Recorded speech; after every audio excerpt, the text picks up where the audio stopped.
घर में धन टिकता नहीं, लक्ष्मी आती है पर ठहरती नहीं, तो रविवार को ये उपाय कर लो। सुपारी, थोड़े चावल और गुलाब का फूल शिवलिंग पर चढ़ाओ और बोलो, हे शिव कृपा बरसा दो, दरिद्रता हटा दो, धन की वर्षा, लक्ष्मी का वास और घर में शांति। शिव महापुराण की कथा कहती है, अगर किसी नारी का गर्भ 2-3 महीने का होकर या 2-4 महीने का होने के बाद अगर गर्भ अवर्षण हो जाता है, बच्चा नहीं दे पाता है, फिर बच्चा ठहरता है, फिर बच्चा चले जाता है, गर्भ ठहर ही नहीं पाता है, उस नारी को नंदीश्वर महादेव का स्मरण करना चाहिए।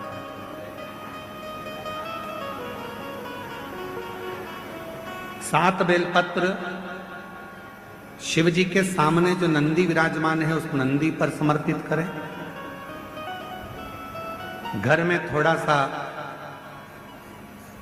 चावल पकाकर उसमें थोड़ा मूंग मिलाकर एक बेलपत्र रखकर किसी भी दिन नंदीश्वर महादेव का स्मरण कर कर कोई वृषभ को, कोई बेल को, कोई नंदी को थोड़ा सा चावल, थोड़ा मूंग और एक बेलपत्र रखकर उसको खिला दे, और उसके बाद जब गर्भस्थ धारण करते हैं फिर वो बच्चा समाप्त नहीं होता, पूर्ण बच्चा जन्म लेता है। मन और हृदय, इन दोनों का जो दरवाजा है ना वो बड़ा विचित्र है।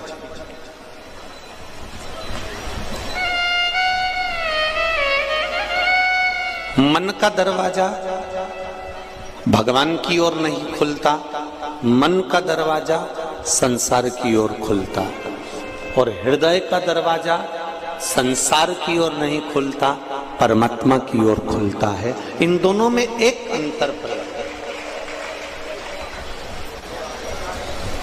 मन को आप भगवान में ले जाने का प्रयास करेंगे, मन को आप भक्ति में ले जाने का प्रयास करेंगे, मन को आप सत्संग में ले जाने का प्रयास करेंगे, मन को आप कीर्तन में ले जाने का प्रयास करेंगे, ये मन भटकेगा। थोड़ी देर तक भजन में चले जाएगा, थोड़ी देर कीर्तन में चले जाएगा, थोड़ी देर मंत्र जाप में चले जाएगा, थोड़ी देर स्मरण में चले जाएगा, उसके बाद ये मन भटक कर फिर संसार में चला जाएगा।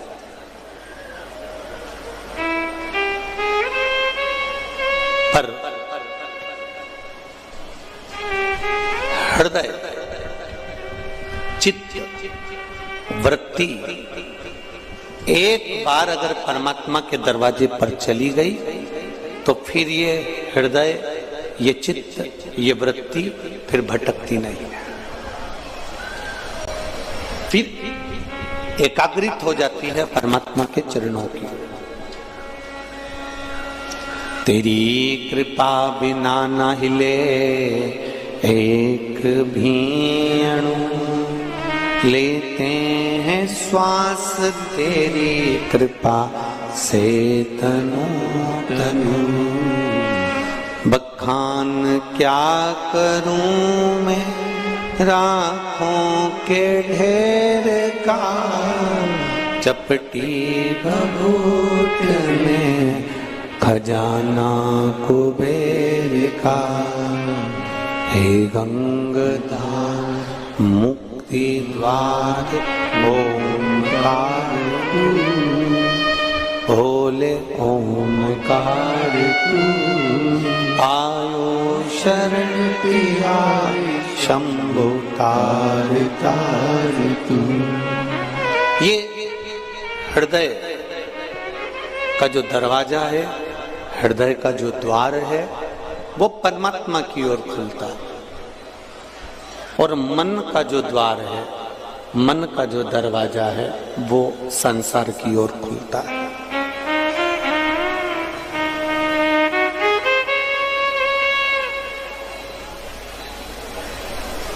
आप ध्यान लगाना जरा इस हृदय को शिव तक ले जाने के लिए।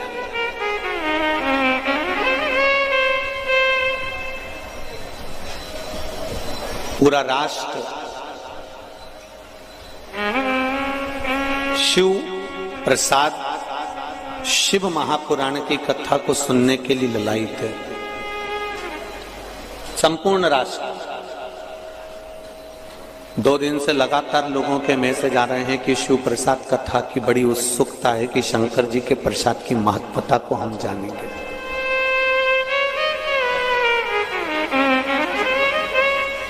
और ये भी मेरा विश्वास करता है, प्रसाद खाने के बाद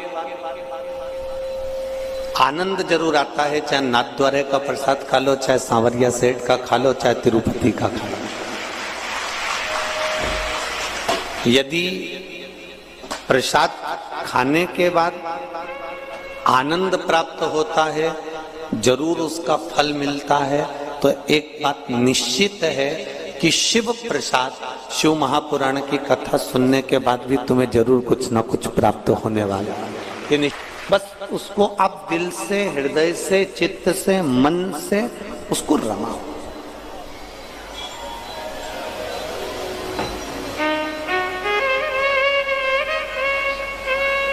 आप जितना हृदय से सुनेंगे,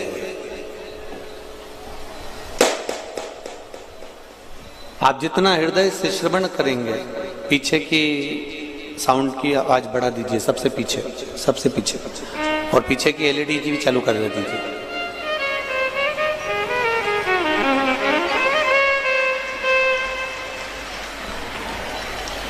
आप जितना चित्त को, हृदय को, मन लगाकर, इस चित्त को लगाकर जितना श्रवण करेंगे उतना सुख का अनुभव होगा। महाराज,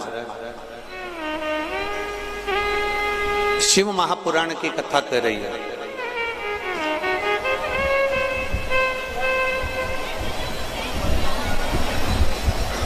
नींद आ रही है और बच्चे सोने नहीं दे आपको, तो आप बच्चे को डांट सकते हो।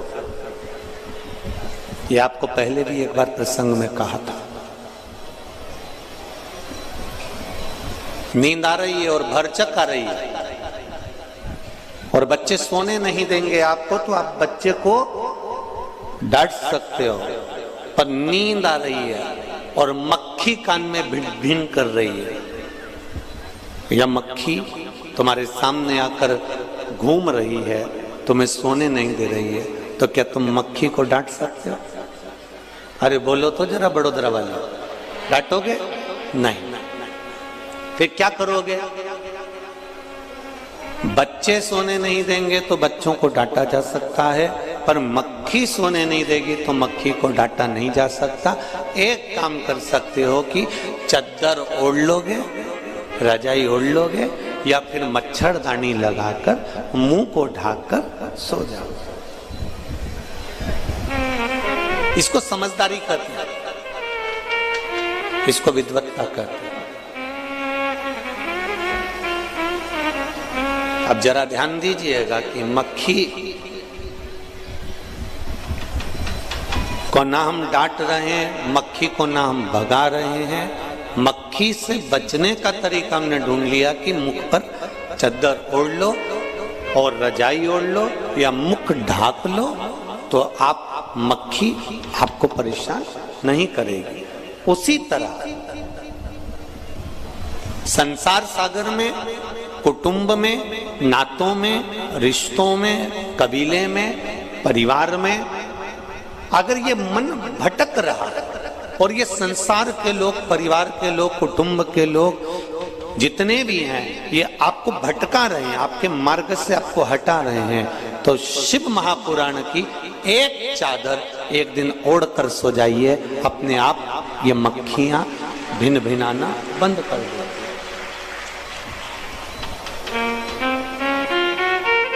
इस चित्त को, इस मन को, इस बुद्धि को, इस हृदय को आप परमात्मा में लगाना प्रारंभ कर दो। आप उस परमात्मा के पास में इस चित्त को ले जाना प्रारंभ कर दो। मैंने तेरे ही भरोसे ओ बाबा, तेरे ही भरोसे हवा बिच उड़ती जावांगी, बाबा डोर हतो छठी ना में कड्डी जागी, भोले में तेरी पतंग, शंभो में तेरी पतंग। इस चित्त को जब ये भटक रहा हो, ये मन जब भटक रहा हो, ये हृदय जब भटक रहा हो, तब उसके लिए सबसे सुंदर साधन है भगवान का भजन, भगवान की अविरल भक्ति। शिव महापुराण की कथा कर रही है।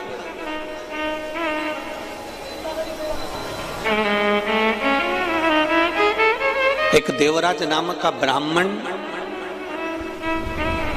जो ब्राह्मण कुल में जन्म लेने के बाद अपनी संगत से भटक गया था, अपनी संगत से भटक गया और संगत से भटकने के बाद वो शिव मंदिर में थोड़ा सा धन चोरी कर कर शंकर के मंदिर में जाकर बैठा।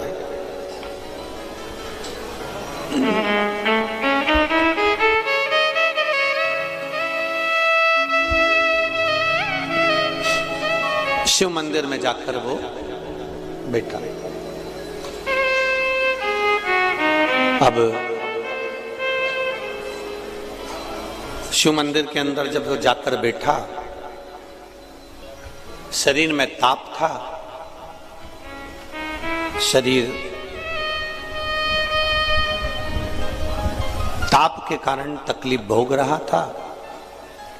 एक ब्राह्मण देवता उसी मंदिर में बैठकर शिव महापुराण की कथा का वाचन कर रहे थे। ये सब कथा आपने इस व्यासपीठ के माध्यम से बार बार सुनी है, पर कथा का जो नियम है उसके अनुसार महत्तम का जो वर्णन है उसको हम श्रवण कर रहे हैं। ब्राह्मण का कर्म था कथा कहना, तो ब्राह्मण अपने आनंद के साथ उस कथा को कह रहा है। अब देवराज नाम का ब्राह्मण उस कथा को कितना ले रहा है ये उसके ऊपर।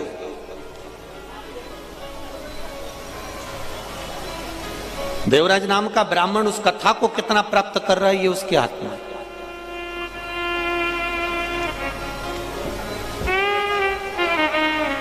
₹100 लगाकर ऑटो में, 150 रुपए खर्च कर कर ऑटो में आप इतनी दूर कथा सुनने के लिए आए। अब ये आपके ऊपर है कि आप कितना ग्रहण कर रहे हैं, कितना प्राप्त कर रहे हैं। भगवान शिव से आप कितनी दिल की बात अपने देव अधिदेव महादेव से कह रहे हैं और भगवान शंकर से अपने हृदय से गुणगान कर रहे हैं। आपने लगाया ₹100 ऑटो में खर्च कर दिया, उससे कह दिया भैया मुझे वहां तक छोड़ी आना, वो छोड़कर चले भी गया। आपने पति से भी कह दिया कि मुझे वहां तक छोड़िया, मुझे वहां तक ले जाओ। आपने अपने बच्चों से कह दिया मुझे कथा के स्थान तक छोड़िया। छोड़ने का काम उनका था, वो छोड़कर चले गए।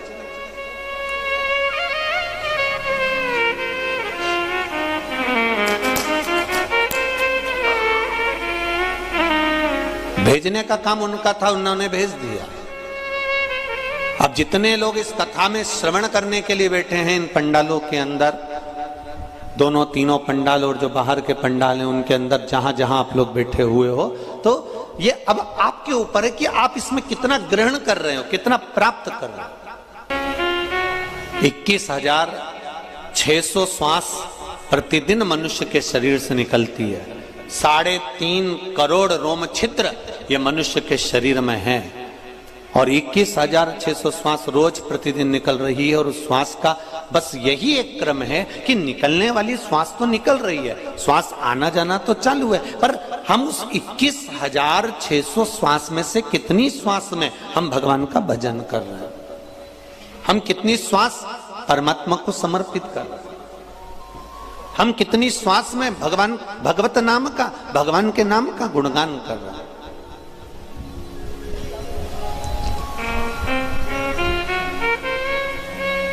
यहां मंडपिया से सांवरिया सेठ मंदिर से स्वयं सांवरिया जी पधारे हैं ब्राह्मण देवता सांवरिया जी को लेकर पधारे हुए हैं। पुजारी जी खुद भगवान सांवरिया जी को लेकर पधारे हैं।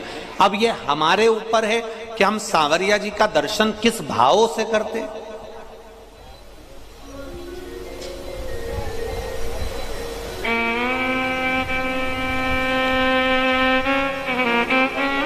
हम किस भाव से भगवान को प्राप्त करते हैं।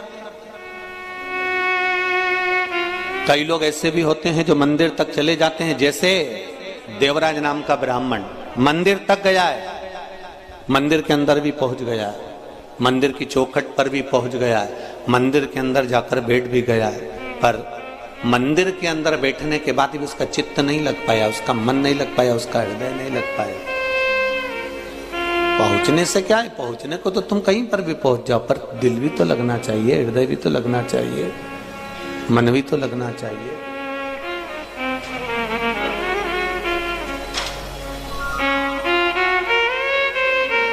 पहुंच गए मंदिर तक। देवराज नाम का ब्राह्मण मंदिर में जाकर बैठ भी गया, पहुंच भी गया। और ब्राह्मण जो शिव महापुराण की कथा का वाचन कर रहे हैं, ब्राह्मण जो शंकर भगवान की कथा कर रहे हैं, वो ब्राह्मण जयघोष भी कर रहे हैं। ऐसा नहीं है, बार बार ब्राह्मण कर रहा है हर हर महादेव, बोल बम का नारा है, जम के बोलो जरा, बाबा एक सहारा है। अब वो चिल्लाए भी, आवाज लगाए भी, बोले भी, पर देवराज की चित्त वृत्ति, देवराज का मन वह नहीं पहुंच रहा। उसको तो ताप है शरीर में, कष्ट है उसके शरीर, मन नहीं लग पा रहा उसका, हृदय नहीं लग पा रहा उसका।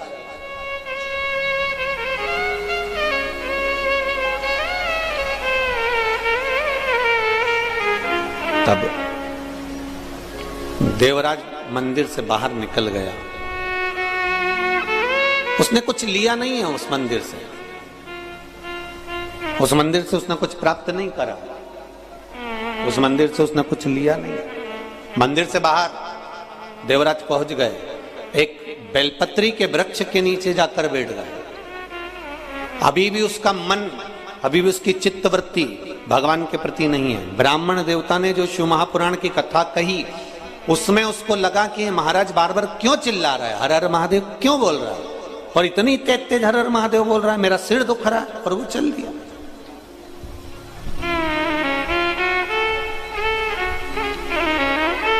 शिव महापुराण की कथा एक बात बहुत अच्छी कहती है।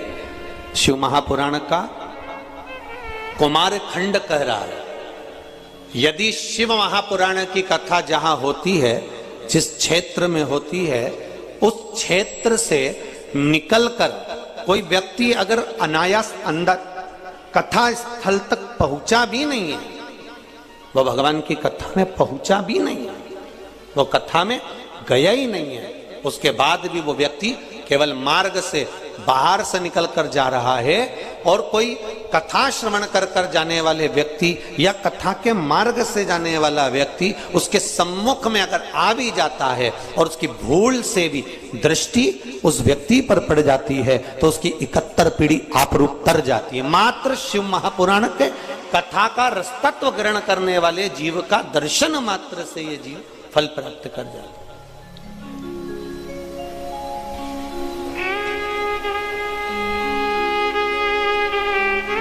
अब इतने सारे आप लोग पधारे हो, ढेर, अब इतने सारे आप लोग आए हैं कथा सुनकर। जिस ऑटो में बैठकर जाओगे, गाड़ी में बैठकर जाओगे, कोई अगर कथा में नहीं भी आया है ना, तो वो गाड़ी में बैठे हो ना, तो उस गाड़ी में भी अगर तुम्हारे कपड़े का स्पर्श भी हो गया, तुम्हारे से छूकर कोई हवा उस तक पहुंच भी गई, तो अब जरा विचार करो, इतने आए हो, और जो बड़ोदरा के नी भी आए ना, ये निश्चित है शिव महापुराण की कथा उन तक का कल्याण करने वाली है, क्योंकि कहीं ना कहीं किसी ना किसी रूप में ये पवन, ये हवा, और आप जिस मार्ग से, जिस कॉलोनी से, जिस सोसाइटी से, जिस रास्ते से आए हो, वहां तक तो जाओगे, अपने घर तक तो पहुंचोगे। और ऑटो वाला कहां तक छोड़ देगा तुमको? नीचे तक, बिल्डिंग तक तो जाओगे। उस बिल्डिंग तक पहुंचने में भी तो 8-10 घर पड़ेंगे। 8-10 घर में तुम्हारे पांव की रज तो गिरेगी, और गिरेगी तो कल्याण तो करेगी। अभी कथा हुई थी इंदौर में, तो हमने कहा था वो कोरोना की जो बीमारी होती है ना, उसकी जो कोरोना का जो इन्फेक्शन है, जो बीमारी है, काय से फैलती है? छुआछूत से। तुमने कोई का कपड़ा छू लिया, बीमारी लग गई। बोलो सही है कि गलत है? अरे जम के तो बोलो, सही है। तुमने कोई हाथ लगा लिया, बीमारी हो गई। कोई गेट छू लिया, बीमारी हो गई। हॉस्पिटल का कोई सामान छू लिया, बीमारी हो गई। सब्जी का बैग उठा लिया। इसलिए पहले जब जैसे ही कोरोना चला तो पहले ही मना कर दिया कि साफ बंद कर दिया। बंद करने का कारण क्या था? तुम्हें घर में लाकर बिठा दिया कि तुम कहीं जाओगे नहीं तो छुओगे नहीं। पर फिर भी लोग इतने चतुर हैं, इतने चतुर हैं कि इनका तो मन ही नहीं करता ना बिगर जब तक घर से नहीं निकल जाए। तो कैसे भी, मैं अब भी घूम के आया, भले कोई नहीं निकला तो भी गाड़ी से भुर भुर करके। अब कह रहा मैंने तो किसी को छुआ ही नहीं। कहां गया था?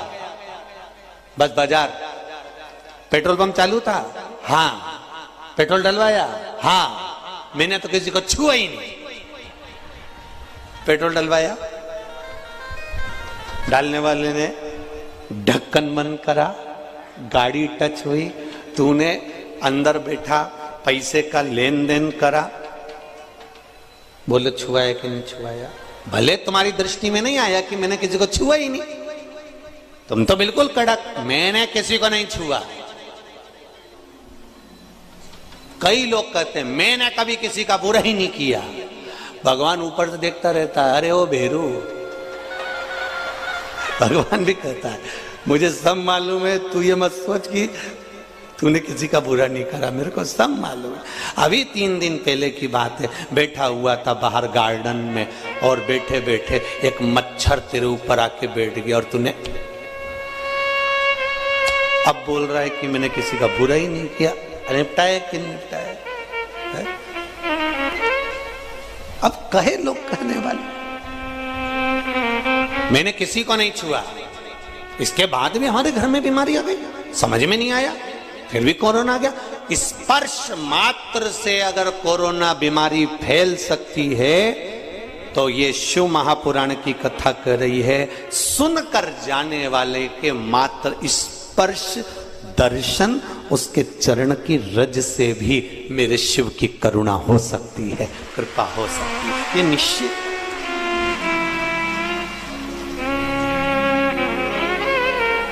बिल्कुल निश्चित।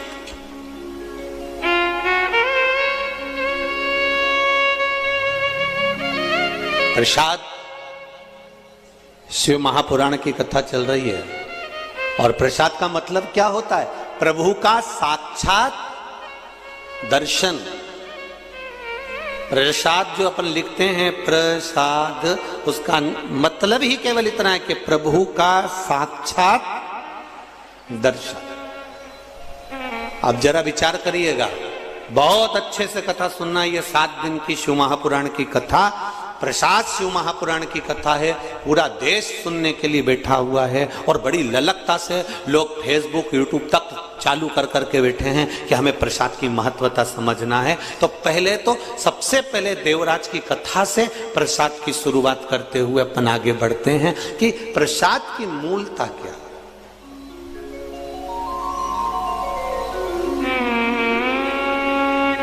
प्रभु का साक्षात दर्शन।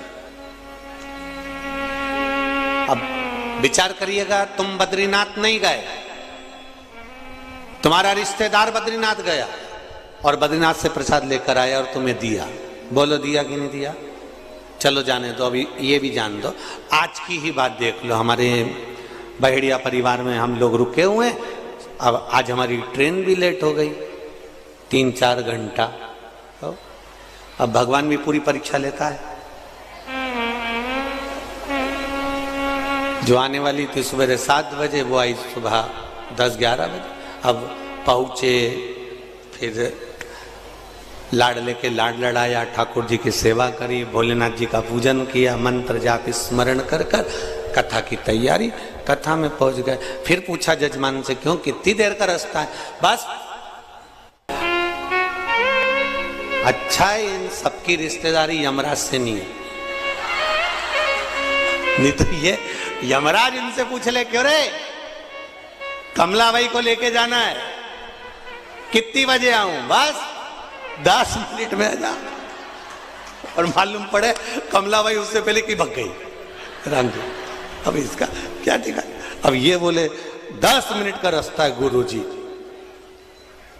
स्टेशन से चले थे जब भी यही बोले थे 10 मिनट में घर पहुंच जाएंगे, और घर से चले भी कथा स्थल तक तो भी यही बोले 10 मिनट में कथा स्थल। और मालूम पड़े घड़ी का कांटा देख देख देख देख।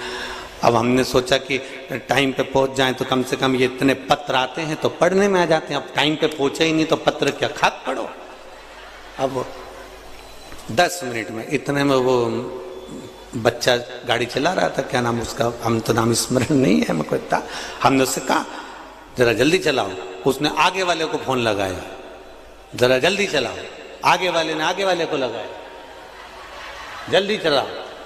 सबने लगा दिया पर चला कोई नहीं, सब वैसे की वैसे ही चला।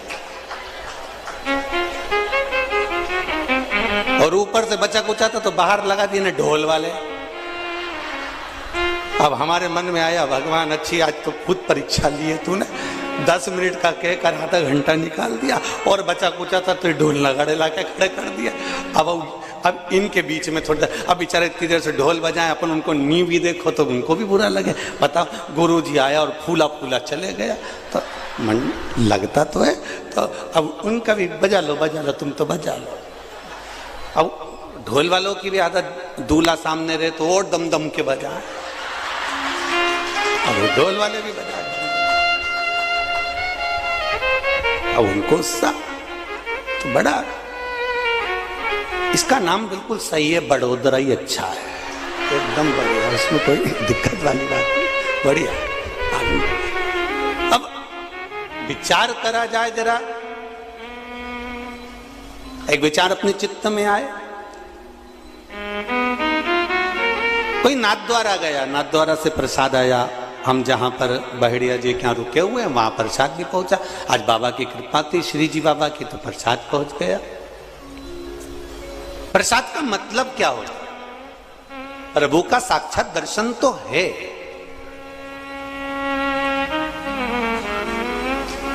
मना नहीं है कि प्रभु का साक्षात दर्शन नहीं, प्रभु का साक्षात दर्शन तो है, पर प्रसाद लेकर आने वाला, प्रसाद देने वाला, प्रसाद पहुंचाने वाला, ये सब कौन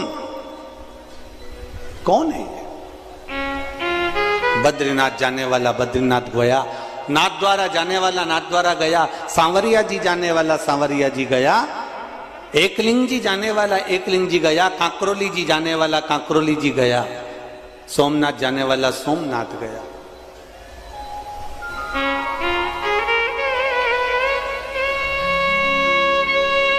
जाने वाला जा रहा है और लाकर प्रसाद तुम्हारे हाथ में दिया, उसका सार तत्व क्या है? शिव महापुराण की कथा, शिव प्रसाद शिव पुराण की कथा कहती है, जब भगवान के मंदिर का प्रसाद अनायास, हमने सोचा ही नहीं था कि नाथद्वारा का प्रसाद आ जाएगा, हमने सोचा ही नहीं था कि बद्री विशाल का प्रसाद आ जाएगा, हमने सोचा ही नहीं था कि सोमनाथ जी का प्रसाद आ जाएगा। अचानक अगर प्रसाद हमारे घर पर, हमारे द्वार पर, हमारे घर के अंदर, हमारी हथेली पर, हमारे हाथ में या हमारे परिवार में प्रसाद अगर आ रहा है तो ये विश्वास मानकर चलना कि मेरे श्री जी बाबा को, मेरे बद्रीनाथ जी को हिचकी आई है, वो तुम्हें याद कर रहा है कि तू भी चल कर।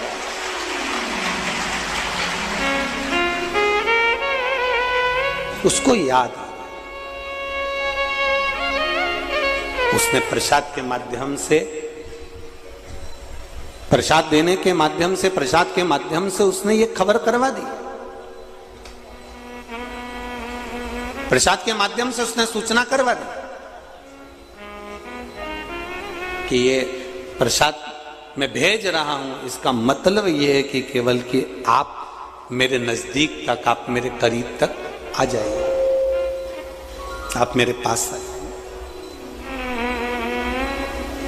महाराज, प्रभु का साक्षात दर्शन,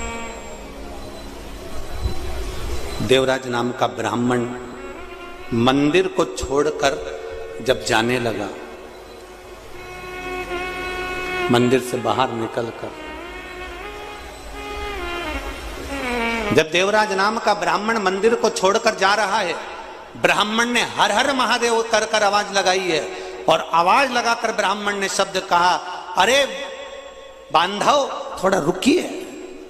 देवराज नाम का ब्राह्मण मंदिर से निकल रहा है, उसके शरीर में ताप पड़ रहा है, बांधव जरा रुकिए, आप रुको थोड़ा।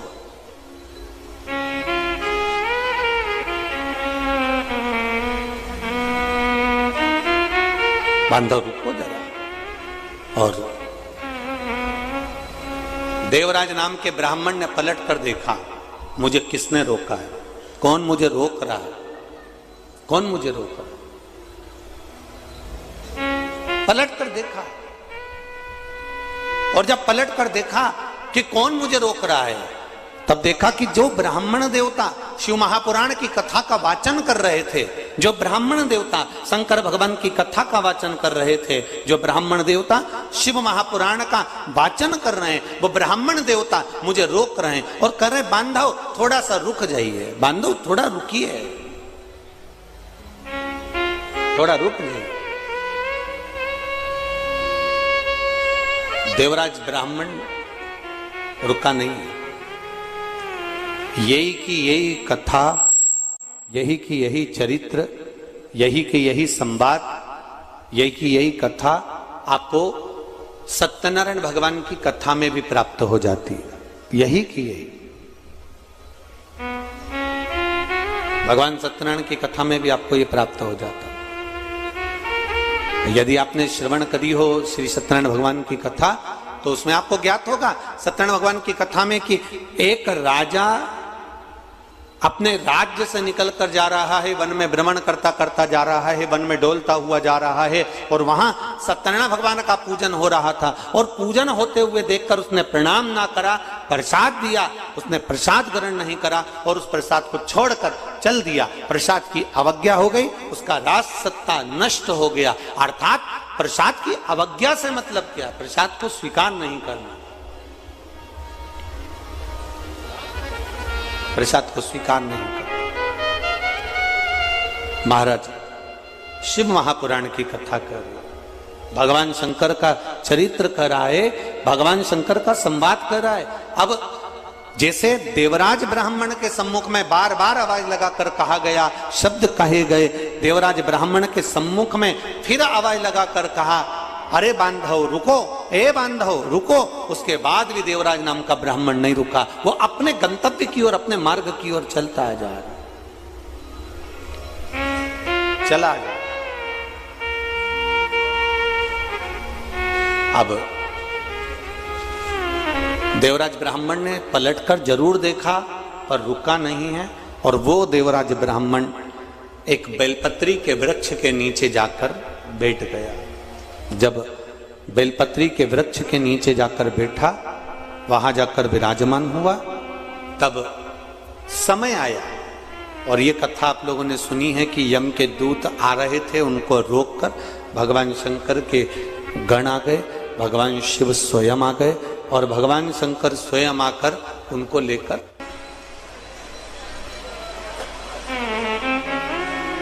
भगवान शंकर को जो चीज समर्पित होती है, भगवान शिव को जो समर्पित किया जाता है, भगवान शंकर को जो चढ़ाया जाता है, शिव से वापिस हम जो प्राप्त करते हैं, वो शंकर भगवान की औषधि के रूप में प्राप्त करते हैं। अब एक बात बहुत अच्छे से ध्यान में रखिएगा,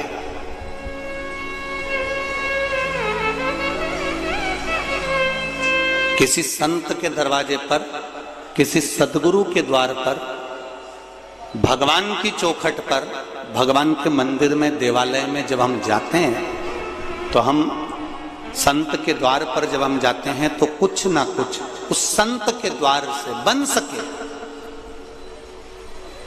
तो आप वहां से जो प्रसाद लेकर आ रहे हैं, जो आप प्राप्त कर कर ला रहे हैं, वो केवल प्रसाद नहीं होता, केवल प्रसाद नहीं है वो।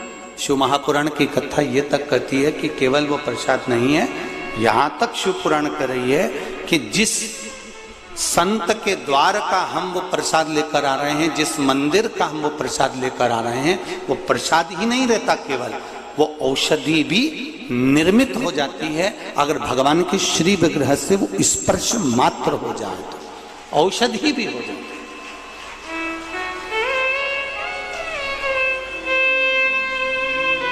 वो एक औषधि के तुल्य भी है।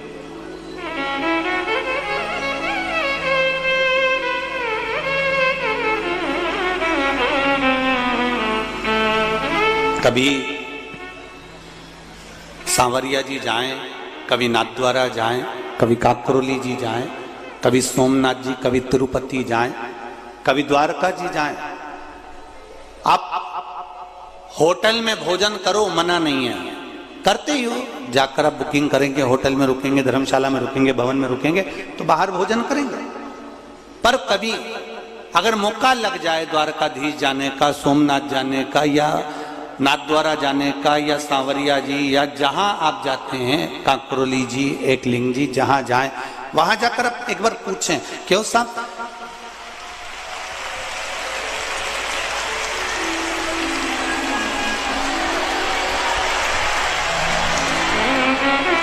आप उनसे विनती कर सकते हैं कि साहब हमको यहां पत्तल प्रसाद मिल सकता है,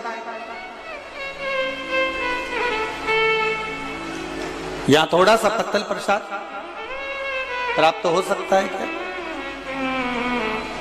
आप उनसे निवेदन कर सकते हैं, आप उनसे कर सकते हैं। और निवेदन जैसे 4 जगह शादी हो रही है, अब समझ लेना जरा, 4 जगह पर शादी चल रही है और एक जगह पर कहीं अन्नकूट महाप्रसाद चल रहा है, तो शिव महापुराण की कथा यहां तक कहती है कि वो 4 जगह पर 56 भोग क्यों ना बनाओ, उसको भी थोड़ी देर के लिए छोड़ दो, पर कहीं अन्नकूट की महाप्रसादी अगर हाथ में भी प्राप्त हो रही है तो वो हमको औषधि प्रदान कर देती, वो हमको सुख प्रदान कर देती, वो हमको अमृत तत्व प्रदान कर देती है, वो हमको अमृत तत्व दे जाते हैं। अब देवराज नाम का ब्राह्मण जब चला, ब्राह्मण ने आवाज लगाई, बांधव रुको, देवराज नहीं रुका। जब देवराज देहली से बाहर हो गया, दरवाजे से बाहर हो गया, द्वार से बाहर हो गया, शरीर में ताप पड़ रहा था, शरीर में कष्ट हो रहा था। शरीर में ताप पड़ने के कारण जब वो दरवाजे से बाहर निकला, उस समय पर देवराज नाम के ब्राह्मण को वहां पर कुछ सामग्री, जैसे आपको पहले भी कथा में कहा कि शिव जी को जो चढ़ता है, शंकर भगवान को जो समर्पित होता है, बेलपत्री शिव जी को जो समर्पित होती है, जल जो शिव जी को समर्पित होता है, वो थोड़ा सा कहीं चरणामृत के रूप में, थोड़ा सा कुछ पंचामृत के रूप में देवराज नाम के ब्राह्मण को भी प्राप्त हो गया। बहुत अंतर है महाराज। देवराज नाम के ब्राह्मण ने वो चरणामृत, वो पंचामृत जो द्वार पर मिल रहा था शिव मंदिर के, उसको लिया जरूर है, पर उसको पान नहीं करा, उसको छोड़ दिया गया, एकांत में कहीं ले जाकर उसको डाल दिया गया। अब जरा ध्यान देना, कितना कितना हमारे यहाँ शास्त्र कह रहा है कि मान लो आपके सामने सांवरिया जी का प्रसाद आ गया, नाथद्वारा का प्रसाद आ गया, बद्रीनाथ का प्रसाद आ गया, द्वारका जी का प्रसाद आ गया, तिरुपति का प्रसाद आ गया, या 12 ज्योतिर्लिंग में से किसी ज्योतिर्लिंग का प्रसाद आ गया, और मान लो आपका व्रत है और आप वो प्रसाद नहीं ग्रहण कर सकते, तो फिर क्या करोगे? शिव महापुराण की कथा कहती है, उसको हाथ में लेकर मस्तक से लगाकर भले आप दूसरे को प्रदान कर दो, पर प्रसाद अगर तुम्हारे पास में आया है तो उसका स्पर्श जरूर करिए। उस स्पर्श मात्र से भी आपको सुख का अनुभव होगा, मात्र स्पर्श मात्र। और चलो सहज भाषा में, शिव मंदिर के बाहर आ रहे हो, शंकर की चौखट से बाहर आ रहे हो, शंकर भगवान के द्वार से बाहर आ रहे हो, पीछे पलट कर देख लिया, ठीक है, नहीं पलट कर देखा तो देहली पर भी अगर आपने हाथ फेर लिया और द्वार पर भी यदि आप हाथ फेर कर हृदय से लगाकर मस्तक से लगाकर वापिस आ भी जाते हो तो उसमें भी प्रसाद का ही फल प्राप्त होता है। शिव की चौखट पे प्रसाद का फल मिल जाता है। शंभु शरणे पड़े मांगो घड़ी दुख काटो दया करी ने दर्शन। एकमात्र प्रसाद का सम्मान, आदर, सत्कार और उसका फल हमारे जीवन में सुख प्रदान कर जाता। श्रीमद् भागवत, आत्मदेव नाम का ब्राह्मण जिसकी पत्नी को संतान नहीं है, आत्मदेव नाम का ब्राह्मण अपने प्राणों को त्यागने गया, ये श्रीमद् भागवत कहती है। और जाते जाते एक संत मिल गए, संत के चरण पकड़ लिए, बाबा मेरे यहाँ संतान नहीं है, आप कृपा करेंगे? होगी। संत ने कहा तेरे यहाँ 7 जन्म तक संतान का सुख नहीं है।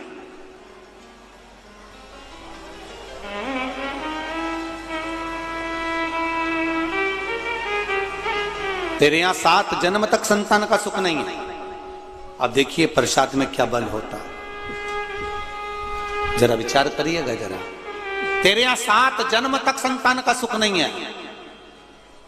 आत्मदेव ब्राह्मण ने चरण पकड़ लिया है, आप कृपा करोगे तो संतान तो होगी, ये निश्चित है।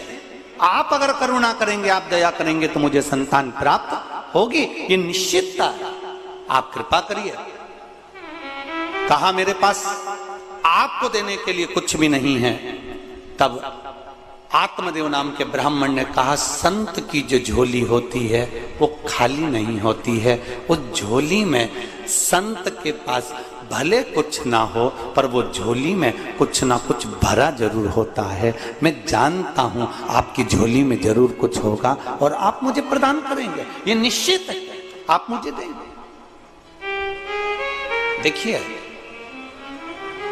अब होता है कोई कोई आपको, कई लोग मिलेंगे जो आशीर्वाद भी दे देंगे, कई लोग मिलेंगे जो आपको बेल भभूति भी दे देंगे, कई लोग मिलेंगे जो आपको बहुत कुछ अपने पास से निकालकर आनंद की कोई वस्तु भी दे देंगे।